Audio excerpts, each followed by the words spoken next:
How's it going, everyone? Bass here. So with the draft nearing closer and closer, I think it's obvious to everyone that the Packers need to draft multiple wide receivers in this draft. But in today's video, I want to go over more specifically what wide receivers are more likely to be drafted by the Green Bay Packers in this draft for one reason. And that reason is specifically snap percentages from out wide versus in the slot. Because as it sits right now, the Packers desperately need pure out wide receivers. And just to prove that point further, let's first look at the Packers' current wide receiver roster. I made a table here, basically everyone currently on the Packers roster. I'll bring that right up. Shows their height, their slot snap percentage, and also their wide snap percentage. And firstly, on this roster, we really only have two wide receivers with meaningful snaps in their career. At the top here, presumably wide receiver one right now, Allen Lazard, surprisingly only took over half of his snaps out wide. I thought this number would be higher. It's only at 53.9%, and then he also took 42% of his snaps from slot, and that's because they did use Allen Lazard as a big slot as well as some blocking assignments as well, so that does actually make sense when you think about it. And then, of course, you have Randall Cobb, the other receiver with meaningful snaps in his career, a lot of snaps. He's a true slot. I mean, 76.4% snaps from the slot and only 20.5 out wide. And then, of course, Amari Rodgers, the third-round draft pick last year, in my opinion, was drafted to replace Randall Cobb and become the future at slot for the Green Bay Packers. And he only had 45 passing snaps last year, but it showcased exactly that, 66.7% in the slot and 28.9% out wide. And they can also use him in other ways in the backfield and whatnot. And then we have Malik Taylor, who, in my opinion, is just a special teams guy, so only 13 passing snaps, and he does have majority of them out wide, but I don't see that as anything, comparative. It's only 13 passing snaps. He's not going to be the future out wide for the Packers at wide receiver. Juwan Winfrey had some more snaps. He had 78 total snaps last year, passing snaps, showed some promise.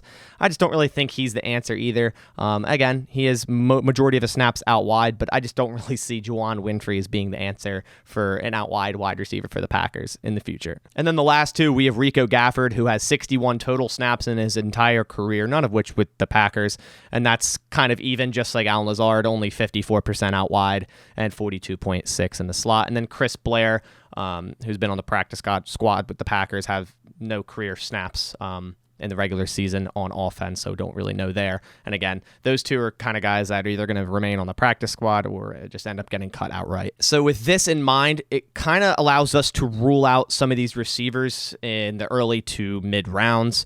And just like this table, I made another table with pretty much every wide receiver prospect, so let's go over it. All right, so let's bring up the table here, and we can first go over the true out wide receivers that are likely to go in the first round.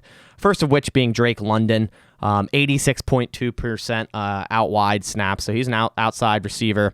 Jameson Williams, 71.9%. Garrett Wilson, 82.9%, but definitely can play some slot.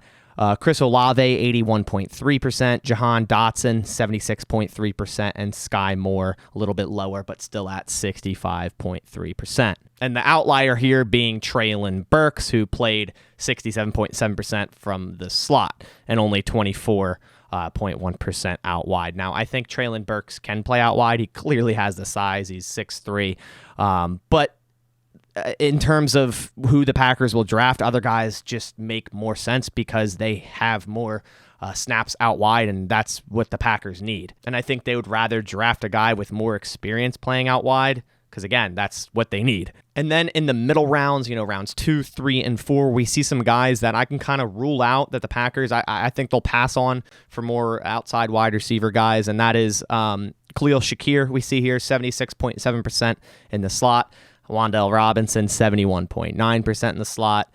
Kyle Phillips, a whopping 92.8% plays in the slot. And then Justin Ross is kind of that 50-50 guy, 51.2% in the slot, and has had a really, poor lead up to the draft as well. I think the Packers would surely pass up those guys for more true out wide receivers in these same exact rounds, such as Christian Watson with 83.1%, George Pickens 91.8%, 82.2%, Alec Pierce 84.7%, Calvin Austin with 90.5%, David Bell 83.7%, and Romeo Doubs 78.6%. And then there are a few guys who kind of play both. They have slot snaps and out wide snaps. They're kind of leaning more out wide. They're all very similar actually in terms of snap counts. That's Sky Moore, Jalen Tolbert, and John Mechie, all with around 66% out wide. George Pickens is a guy that screams Packers to me.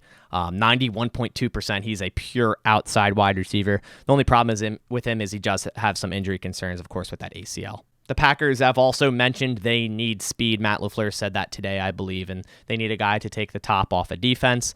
None better than Calvin Austin here. I mean, he has 90.5% snaps outside, so he can be an outside receiver for you, and he can 100% be a deep threat. The dude ran a 4.32. And although he really doesn't fit the Packers' threshold in terms of size, being 5'9", he fits the other two categories in speed and outside snaps. And in this draft, there's a lot more true out-wide guys than there are slot receivers, luckily for Green Bay. Now I'm going to show you the second half of the list, fourth round and up to seventh round or undrafted, where the Packers could, theoretically get a slot guy in this round, kind of just to develop and whatnot. And they wouldn't be as strict, I don't think, on the in terms of if he's played more out wide snaps or slot snaps. If we look at near the top here, we have Velus Jones from Tennessee, who ran 4.3 140. He's more of that true slot kind of receiver, 82.6%.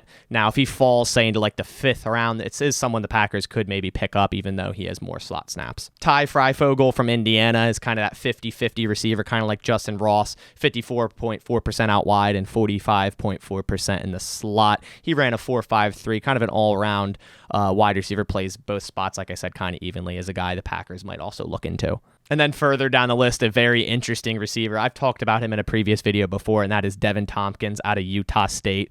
5'8", but he had over 1,700 receiving yards last year. Super small, but maybe a late round steal. And as we see here, he plays 82.6% in the slot, so he would definitely be a slot receiver in the NFL. And then Josh Johnson out of Tulsa, no, not the old quarterback, is the most pure slot in this draft with 98.5% snaps in the slot. Overall, I think this is a very important thing to keep in mind when thinking who the Packers will and should draft at wide receiver in this upcoming draft, because I really don't see them adding a wide receiver in this draft early with 70+% snaps in the slot when they already have two guys on the roster that play slot in Randall Cobb and Amari Rodgers. It just doesn't make sense because as of right now, they really don't have a true outside wide receiver. As we saw, Allen Lazard under 60% out wide. They really do need pure outside wide receivers, whether that be, they trade for someone.